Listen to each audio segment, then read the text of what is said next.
नमस्कार साथियों, कैसे हैं आप सभी। उम्मीद करता हूं आप सभी बहुत ही अच्छे होंगे। तो लगातार आप लोग बेसब्री से इंतजार कर रहे थे जो विद्यार्थी 12वीं के बाद जिन्होंने कहीं ना कहीं गढ़वाल विश्वविद्यालय में बीएड कोर्स के लिए, जो बीएड इंटीग्रेटेड कोर्स है उसके लिए आवेदन किया था, वो मेरिट लिस्ट का वेट कर रहे थे। मैंने आप लोगों को हमारे जो YouTube चैनल है उसके कम्युनिटी सेक्शन में मैंने आप लोगों को डाला हुआ है, वहां से आप लोगों ने कहीं ना कहीं इसके बारे में अपडेट देख लिया होगा और हमने अपने टेलीग्राम चैनल पर भी इसको जो मेरिट लिस्ट है वो अपलोड कर दी है। फिर भी बहुत सारे बच्चों की इंक्वायरी आ रही थी कि भैया आप इस पे प्रॉपर एक वीडियो बनाइए, जानकारी दीजिए कि किस हिसाब से हमें क्या क्या करना है। तो आज की इस प्रॉपर वीडियो में मैं आप सभी को बताऊंगा कि बीएड इंटीग्रेटेड कोर्स के लिए आप लोगों को कैसे जो प्रोसेस है एडमिशन को लेकर, वो प्रोसेस क्या होगी, कैसे आप लोगों का एडमिशन होगा, आप लोगों को क्या क्या करना होगा, कि आप लोगों को हॉस्टल मिलेगा कि नहीं मिलेगा। इस वीडियो में सारी इन बातों को हम डिस्कशन करेंगे। तो चलिए वीडियो को आगे देखते हैं। वीडियो में आगे बढ़ने से पहले यदि आप लोगों ने हमारा यह यूट्यूब चैनल सब्सक्राइब नहीं किया है तो इसे सब्सक्राइब अवश्य कर लें, ताकि गढ़वाल विश्वविद्यालय से जुड़े तमाम अपडेट्स आपको समय समय पर मिलते रहें।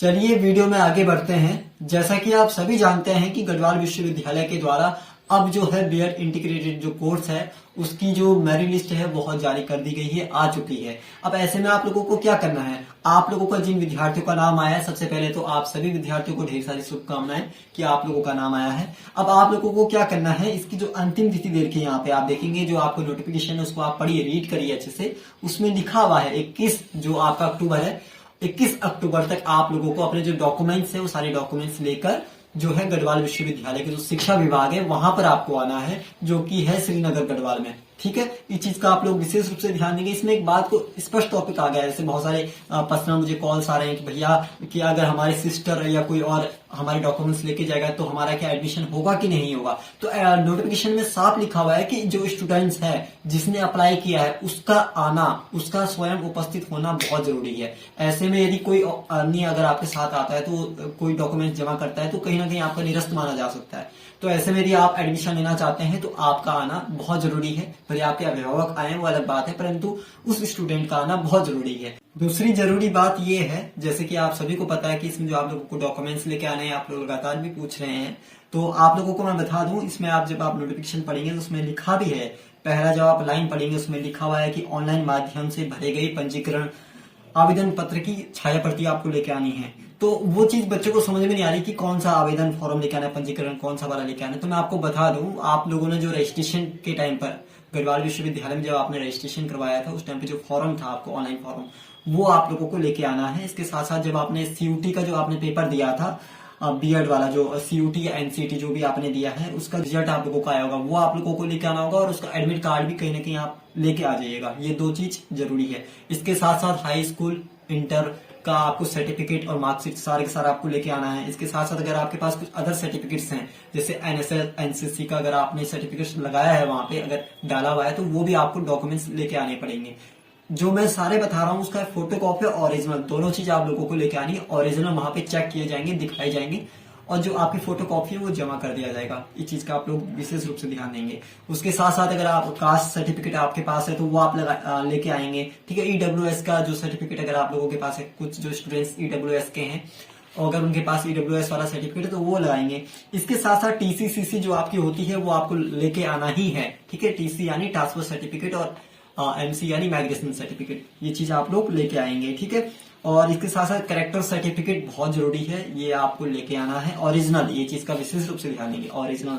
ठीक है, इसके साथ एक और चीज मांगी गई है, चिकित्सा जो आप देख रहे होंगे यहाँ पे प्रमाण पत्र, तो मेडिकल सर्टिफिकेट आपके पास होना चाहिए। तो इसके लिए आप संबंधित जो भी आपके डॉक्टर्स हैं वहां से आप ये प्रमाण पत्र बना सकते हैं। इसके साथ साथ जो फोटो आपकी है तो 3 पासपोर्ट साइज फोटो आप लोगों को लेके आना है।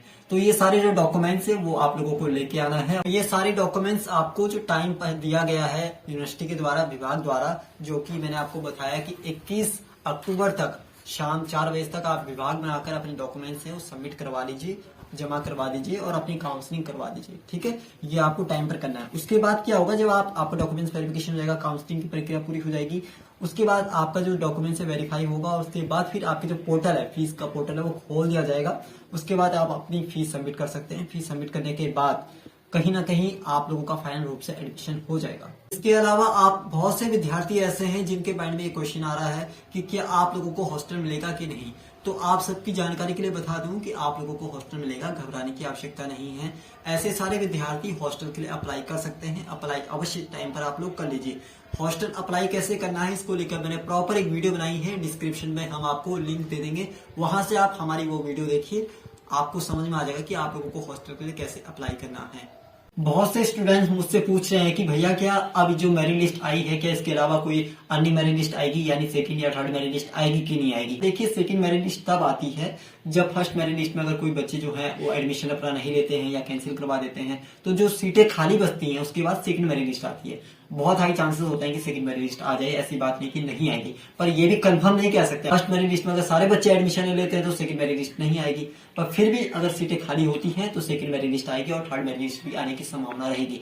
तो जो भी अपडेट्स होंगे हम आपको टाइम टू टाइम बता देंगे, टेंशन लेने की जरूरत नहीं है। साथ ही साथ जब आप लोगों का एडमिशन हो जाए तो उसके बाद आप लोग अपना जो एडमिशन फॉर्म है वो फिलअप करके जो है अपना डिपार्टमेंट में जमा करवा दें। एडमिशन फॉर्म का भी लिंक मैं आपको डिस्क्रिप्शन पे दे दूंगा, और इसके साथ साथ आईडी कार्ड के लिए भी अप्लाई कर लीजिए। आईडी कार्ड के लिए आपको जो फीस रसीद होगी, जब आप लोग फीस सबमिट कर देंगे उसको लेकर आप जब अपने प्रॉक्टर ऑफिस में जाएंगे, प्रॉक्टर ऑफिस से आप लोग अपना आईडी कार्ड बनवा सकते हैं, वहां से फिर आप लोगों का लाइब्रेरी कार्ड भी बन जाएगा।